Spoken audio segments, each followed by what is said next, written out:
right, we are now live. Good morning. This is Bernard Nomberg with another weekly episode of Nomberg Law Live, and I've got my friend Mickey Young in Oklahoma with me today. Good morning, Mickey. How you doing, bud? Good morning. How are you doing? Good, good. And I appreciate you giving me some time this morning, Mickey, for us to have a good conversation. I'm looking forward to it. I am too.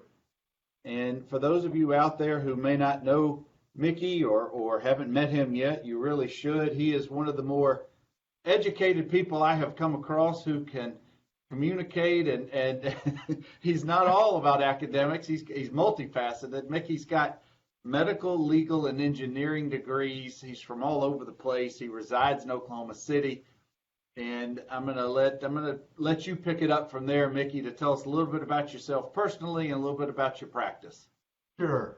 I have a wife and 3 kids and 2 very energetic grandsons on the personal side. And on the professional side, I have bachelor's and master's in biomedical engineering from Boston University. And while I was getting my graduate degree, I realized I needed to be a doctor to be fulfilled. So I went to medical school at Boston University, did some training at University of Florida and back at Boston, and Mass General and Spalding Rehabilitation Hospital in Boston. And then I started down that path,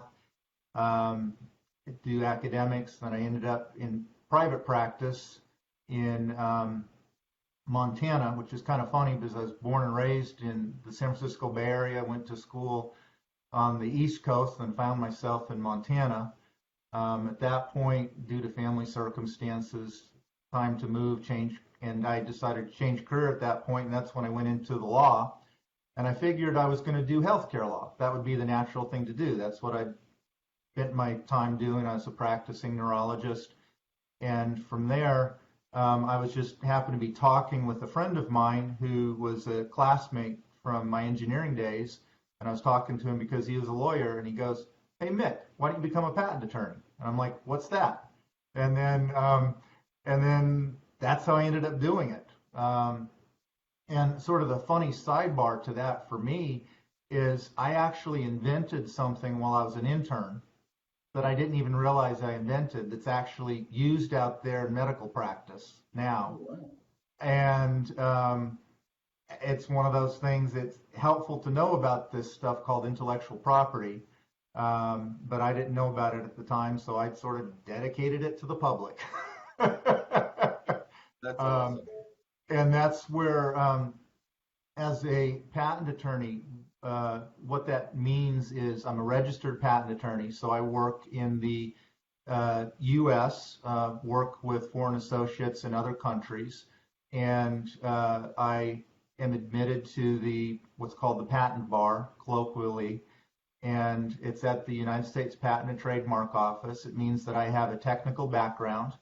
And if I have a technical background and want to help people with patents, I can be a patent agent. If I have a technical background and want to help people at the USPTO regarding their patents, and I'm a lawyer, then I'm a patent attorney.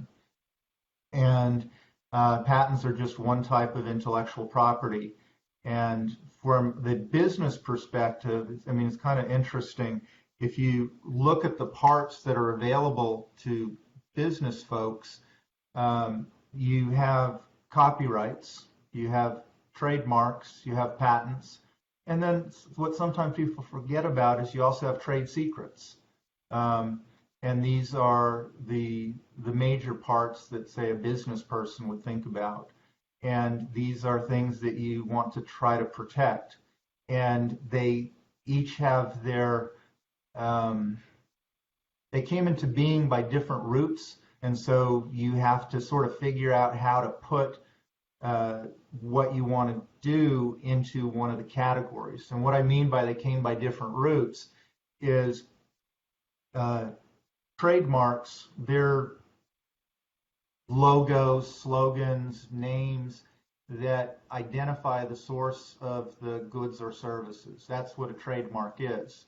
And so, like when you would drink a soda and you think you're drinking a Coke, right? I mean, that's what most people think. You have a can, you're drinking a can of Coke. That's actually not what you're doing. You're drinking a Coca-Cola brand carbonated beverage, where the Coke identifies the source of the goods or services. And so you have to think about it that way, which is not the way business people think about it. And then patents let you protect your ideas. It's one of those things that you have this really cool widget that weighted a knife or something like that, and the minute you put it out there, people are going to realize what it is that you are doing, and they're going to try to copy you. Well, patents gives you a way to protect people and protect that idea so people can't copy you, ideally. And then copyrights, that's another one that's kind of challenging in this day and age, because copyrights, because you've dealt with copyrights, it's really kind of challenging, because copyrights is anything that you put down into a tangible form. So like you're taking some notes there, you have a copyright in those notes that you're taking. You're doing music. I mean, you do music, you have all sorts of copyrights, and it gets really kind of crazy in that way, because so you write down the notes that you want for the music, so you have a copyright in that, and then you write some lyrics where you have a copyright in that, and then you perform it, so you have a copyright in that, and then you record that, so you have a copyright in that. And so there's all that part going on. Then you have the trade secrets are those things that you might not necessarily think about. The list of the vendors that you deal with, the phone numbers, the contacts, that sort of thing. And that can be very useful information, and you need to protect that, because you have an employee who walks out the door with all that information, he's taken a big chunk of your business. So you have all these different categories of intellectual property, and you have to sort of figure out what works for you, and it's all in the details. I know that's kind of a rambling kind of thing, but there's a lot going on. There is, and for those of you just joining us, we've got Oklahoma attorney Mickey Young sitting with us and having a discussion about intellectual property, which we'll call that the big umbrella. And more specifically, he's talking about trademarks, copyrights, patents, and trade secrets, which are probably the more known areas. But Mickey and I both share the love of the game of baseball. So Mickey, let's take each of those four areas and show how a fan, either watching on TV or going to a ballpark, there are each of these intellectual properties that are there, and fans, the average person probably doesn't even care about it, but now it'll come to light, because when they buy that Coca-Cola at the stand, or they're watching the game on TV and you hear the announcer with the disclaimer, take us through each of those, if you will. Sure. Let's start with the copyright. Copyright. Well, one of the things that I think is the most fascinating about copyrights, the way it's progressed, is copyright is still important, and you'll still have announcements regarding the Major League Baseball. Typically, they'll announce like Major League Baseball and Atlanta Braves would own this broadcast.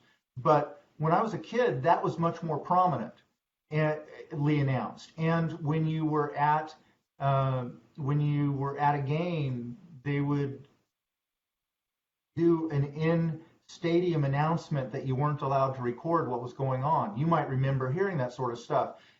Now they don't even bother, because there's no way they can police it, right? Because everybody has a camera, everybody has a video in their phone, so they don't even bother with that anymore. But where they do is, if you try to post it online, then they try to do a takedown of it, which is an interesting concept, because the performance on the field, the Major League Baseball or the home team has the copyright in that performance, but now you're making a copy on your phone, so it's a derivative work, but it's based on theirs, so they really own it, and then it gets posted, but arguably, is that fair use or not? And then you're posting it online, they want to take it down. But what's beginning to happen is Major League Baseball is realizing it's good for business to have people post these pictures of these really wild pitches. I mean, all the curves and spins that you can see, or the long home runs. It's good for business to see people post it on Twitter or put it on Facebook. It's good for business. So it's interesting where when I was a kid, it was a very big deal. You can't record this. Now it's like, yeah, you're going to record it and all this, but hey, remember, it's still our stuff. That's sort of a copyright level, right? And then let's say from a trademark perspective, if you have a registered trademark at the United States Patent and Trademark Office, which means you go through a process where you say, hey, this is what our mark is going to be, and this is what it's going to look like, or these are the words that it's going to be, and here's what it's going to be identified with. And you go through the process, and ideally 6 to 12 months later, you get a registration. At that point, you can put a circle R after it. That's what the circle R means. It means it's registered at the United States Patent and Trademark Office. If you just see a TM, that means it's not registered. Or maybe it is registered, but they just put the circle R. And if you notice, every team has the logo. So like the Red Sox have their Red Sox, and they'll have the circle R. The different the San Francisco Giants have their SF, and they have that particular perspective. But they'll often just put the TM there, as opposed to the circle R, even though they have it registered, because they may be not sure if that usage is covered by what they have at the USPTO, so they want to be safe. They want to be safe about it and not use the circle R inappropriately. Mickey, let me pause you there for just a second. Why would a person in general want to trademark or copyright or do anything to register their product? Well, what they would do is, the idea being, at some level, it's interesting. A small percentage of it, you could almost say, is vanity. It's like to validate, this is my stuff. But along with that, more practically, it allows you to put a stake in the ground and say, I own this. And if you register the copyright, if you register a trademark, you get a patent, then for at least a certain amount of time, you have ownership, and you can ideally keep people from infringing upon your rights to that copyright, to that trademark, to that patent. But what's interesting about it is that even though you register with the government for those registrations, you're still the one who has to do the policing. So that the government doesn't police these for you. You have to do it yourself. But doesn't it also gives you the legal right to protect your stuff, so to speak? Yes. If someone else has copied or done their version of the Red Sox emblem that we all have seen for 50 years or 100 however many years, and somebody else is now selling products with that label, but it's not registered, it's not with approval, you now can protect and go to court. Right, and then you can get an injunction to get them stopped from doing it. You could ideally get the materials destroyed. You can get damages. You can get potential attorney's fees to pay for the process to get them to stop doing the bad stuff they're doing. And that's the reason why you would do that. Well, Mickey, before we keep going on, I want to welcome another intellectual property mutual buddy of ours from the Chicago area. Joey Vitale's watching. Hey, Joey, good morning, bud. Mitch Jackson, our buddy out in California. My mom. We've got some others. Stephen, good fellow in Atlanta. We've got several folks who are watching. And if you guys have questions or comments about intellectual property concerns, what we're talking about, just throw them into the comment section. I'll make sure that Mickey sees them, and hopefully we can address them or maybe point somebody in the right direction. Mickey, talk to us a little bit about, we're keeping on the baseball theme here just because it's Yeah, it's good. Something I love and I know that you do. Let's talk Yes. about patents. Where do patents come into the baseball world here in the major leagues and stuff? Where they would come in, helmets, the helmet technology. And I mean, clearly, if you look at what people are wearing now versus before, I mean, it's clearly there's technology there involved. The different devices that are used to measure the speed of thrown baseballs, right? That sort of technology.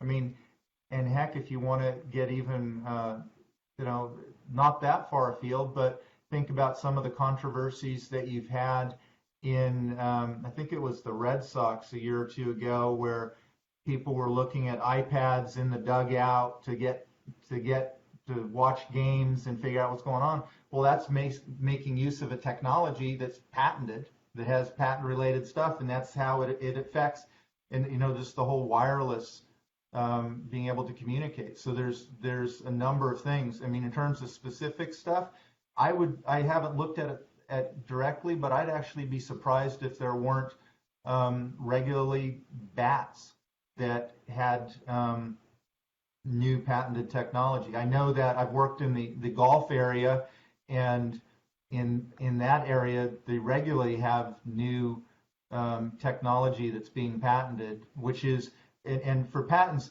the idea is that you would have a concept that would be protected, so that concept in the course of a patent, which runs 20 years from the date of filing, and it usually takes a couple of years for you to get a patent if you end up with a patent.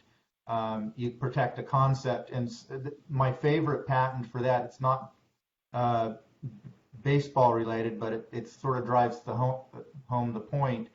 There's a patent from the 1880s by a guy named Lund, and it was related to the ballpoint pen, the original ballpoint pen. And essentially all it said is a writing pen comprising a spheroidal marking point.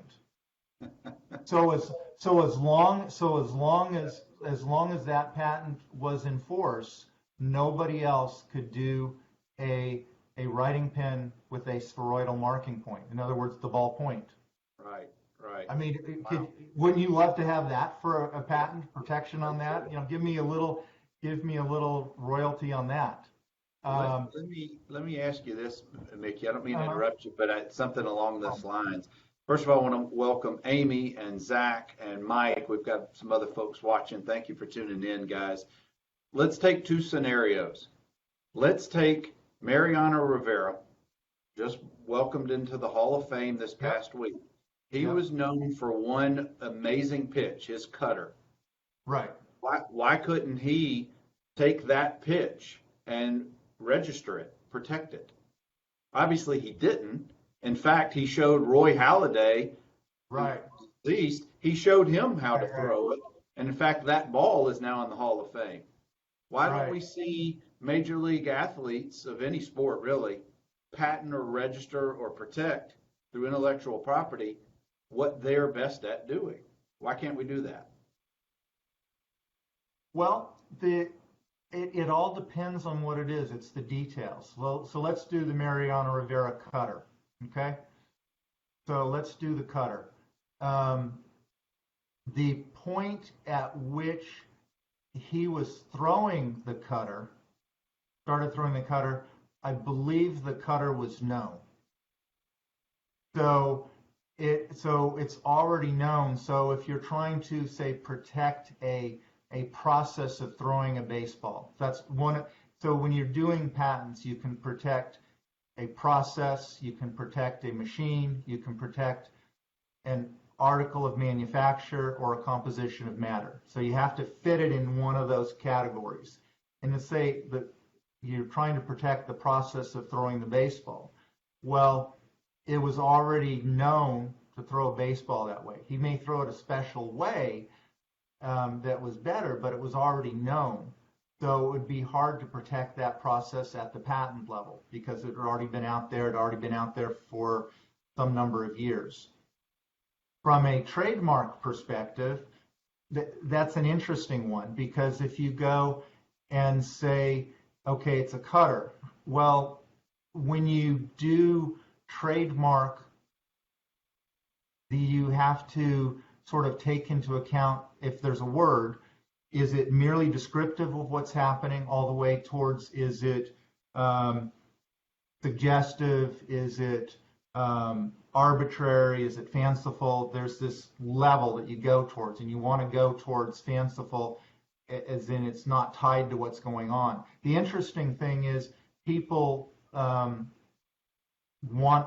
to file descriptive trademarks, but you can't do that because, remember, trademarks describe the source of the goods or services and not the goods or services themselves. So if he tried to do the cutter, if he just tried to do the cutter, well, the cutter related to throwing a baseball, assuming you could somehow get there, throwing a baseball, that's already known. It just describes what's happening. So you're not allowed to get there either. And then the copyright, now the copyright, you could potentially get the copyright on that. I mean, he could have written it down. He could have written down, this is the way you do it. This is the way you do it and publish it, but somebody else could get there by a different way. Somebody else, it's like, you may or may not know this, Roger Craig essentially invented the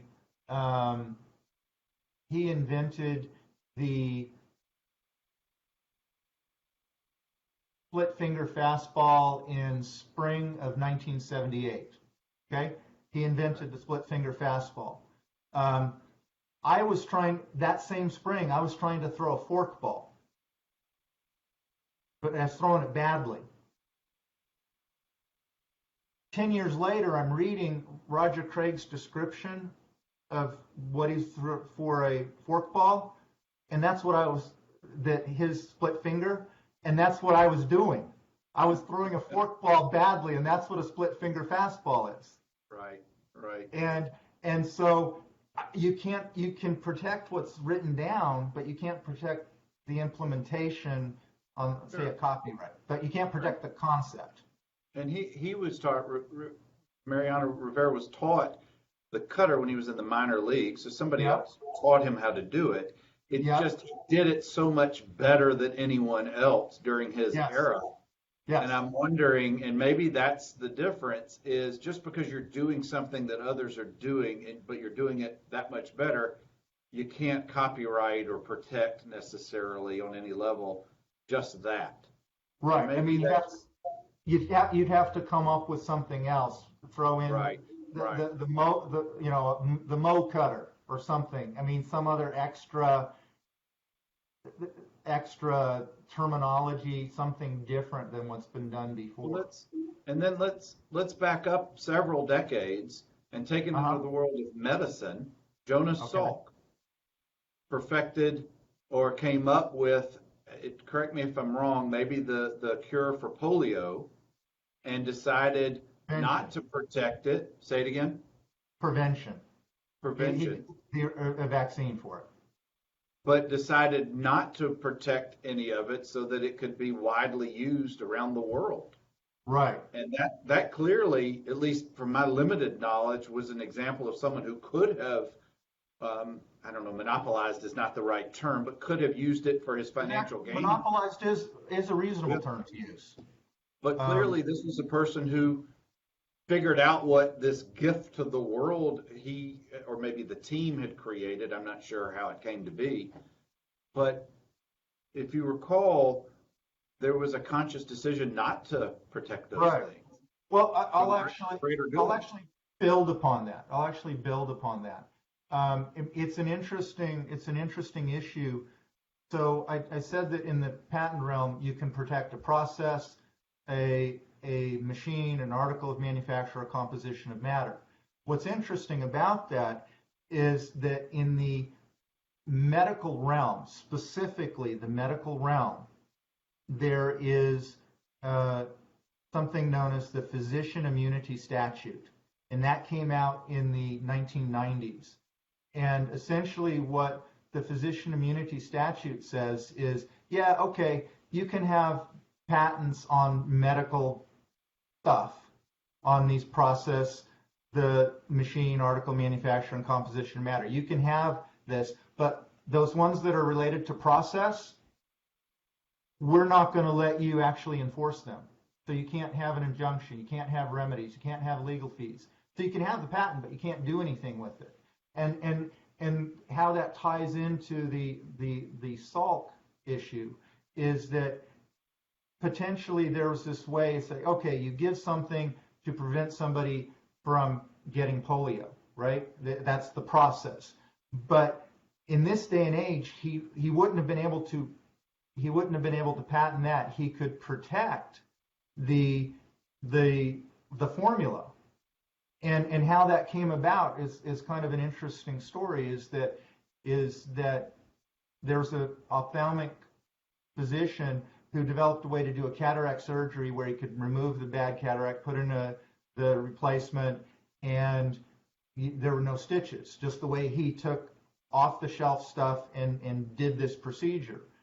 Then somebody down the road starts doing it, and he tries to sue him. And that goes nowhere because there's a public policy that we're not going to tie the hands of physicians behind their back. If they have the tool to help somebody, we're going to let them help it. And what's interesting is, like in Europe, they don't have a physician immunity statute. I've talked with my colleagues about that. They don't have that statute, but nobody bothers bringing a process-related kind of infringement thing in the EU because they know the public policy is we're not going to prevent people from doing things. So it's interesting. Salk made this very great decision to let's get this out there. Let's prevent this scourge. But as it turns out, and as things develop, he wouldn't be able to prevent the process anymore. I mean, it's an interesting, and there's that specific niche, and how that applies, looking at it from a business perspective, is that there are business methodologies, the way people will do things. Oh, I do this, and I gather this information, I do this, and I get this result. Isn't this cool? Sort of business method, and the USPTO doesn't necessarily like to have those protected. They don't necessarily like to have those protected, and kind of goes back and forth, which actually feeds into one of the things that, bringing it back to the baseball concept, is how trade secrets are involved. Is, the Astros a few years back, somebody for the Astros dipped into the information that the Cardinals had, and or was it the opposite way? Those were the two teams involved. I think it was the Cardinals were the bad guys here. Yeah, they were, and they dipped in. But what they were looking is for that information, that special, the secret sauce in the background. And you're right, it was the Cardinals those were the two actors, the Astros and the Cardinals. But it's the. And I hope Jim Hacking is listening to this about his Cardinals. And Reverend John Dorhauer, another one of my buddies who's a big Cardinals fan, Tyson Mutrix. I can go on, but the Cardinals, they're the bad guys here. That sounds good. but you had the secret sauce. You had that secret sauce, and it's interesting is how do you protect that information? It's like going back, like for baseball, right? So the Oakland A's, they figure out in the 90s going into the early 2000s, they figure out that the undervalued was the guy who got on base a lot. So from my growing up days would have been a guy like Gene Tennis, who hit 20 home runs a year, walked 80 to 100 times a year, batted 240, and you're like, he's not that good a player. But in modern terminology, he's a great player because he gets on base. And so the Oakland A's, by the late 1990s, they're processing that information and realize people are overpaying for home runs, they're overpaying for this, they're underpaying for the other. So here's our secret sauce. We'll do on base percentage, but once they start doing that, everybody else starts doing it. There's no way to protect it because it's out in public, which is always the challenge for these sorts of things. This intellectual property is not for the faint of heart, guys. If you've heard Mickey over the last 20, 30 minutes, there's so many areas here. And that's why we're getting to the close of our end of our discussion, Mickey. As you and I have talked beforehand, we could talk for hours about this, about baseball, whatever. And I appreciate your time today. How can folks get in touch with you if they want to talk to you about your services or any of these areas we've talked about today? How do folks get in touch with you? At this point, the best way is to, you can do an email at mickey@myipbusiness.com, or people can call 405-225-3766. My website is not currently up at this point. It's in the process of being revised, but that's the way I can be reached. Okay, and we'll put your contact information in the comments section. Okay. Mickey, let's, at the conclusion, I want to, sticking with our baseball theme here, which is way too easy for me and you to talk about this. Yes. But what's an example, an egregious example that you might have seen that caught your attention in baseball, or it could be really any sports, professional sports, where you've seen a blatant ripoff? And I know the Cardinals, Astros, that's one of the biggest ones of the last several years that I've seen. But where is it that maybe you've attended a game and you've seen somebody with their homemade Giants jersey on or something like that, that Right. the average fan, they may see it, oh, that looks great, but in your mind, being an IP attorney, you're thinking somebody's going to get in some big trouble when they see or hear or read about this. Have you got anything that comes to mind? Well, the most common thing that I see, like last year, I was in Pittsburgh and I went to see the Giants play. I was visiting my daughter, and what was interesting about it, so Pittsburgh, Andrew McCutchen, longtime player there, right? He was on the Giants there, and I ended up being at the first game where he's back in Pittsburgh. He got this wonderful ovation, right? Yeah. But what was interesting is as I'm going into the stadium, you see the stuff that you see everywhere, which is you see T-shirts that are clearly knockoffs.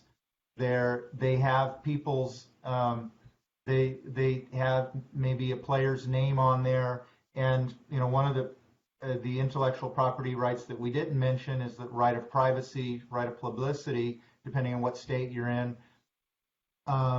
And you have the right to that name, so you're ripping off the person's name.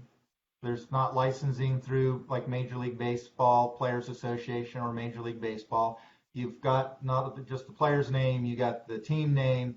That's the most common one. But it's almost so small that they don't really go after it, or if they go after it, they go after a big time person who's doing this, somebody who's doing it at a big level. It's like, yeah, I mean, it's like the one of the ones I heard about a few years back in my home area that you read the copyright notices for movies that you're watching. It's like, whoa, $250,000 and this and that, and they're going to throw you in jail. And it's like, whoa, this bad. Well, there was a person in my home area who took what should have been personal videos, was making copies of them and then renting them out. And it was a fairly big production and a lot of business. He got slapped hard. And it was very publicly done because you slap those people hard and then it goes away. And because people go back and not do that because they don't want to do that. Or the other thing to think about, this one actually, even before it became a patent attorney, it drove me batty. I try to honor software licenses. I try to do that because people put in work to do it. People try to make money doing it, and I want to make more stuff. But it's really common that people will be in business and then they will either buy a home license for software and use it for business purposes, which is violation of the license, or they'll even buy an educational product at an even cheaper price and use it in the business setting, which is bad.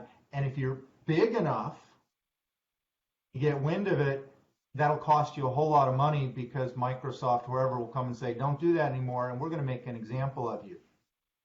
And so then it costs you a lot of money. So don't go there. If you have any questions or concerns about IP, go see Mickey before you do whatever you're doing. Mickey, thank you again for your time. This was a great discussion. I really, really enjoyed it and learned a lot today. Well, thank you. I appreciate you talking with me. Thank you. Absolutely. And we'll put all your contact information in the comments section. Guys, this will conclude another episode of Nomberg Law Live, as we do each Tuesday at 10 a.m. Central, 8 a.m. Pacific. We try to bring different folks with different, just interesting comments and areas that they specialize in, and Mickey certainly fits that bill today. So thank you again, Mickey. I appreciate you appearing with me today in our discussion. Guys, this will conclude it for today, and we hope you have a great rest of your week, and we will catch you another time. Take care. Bye.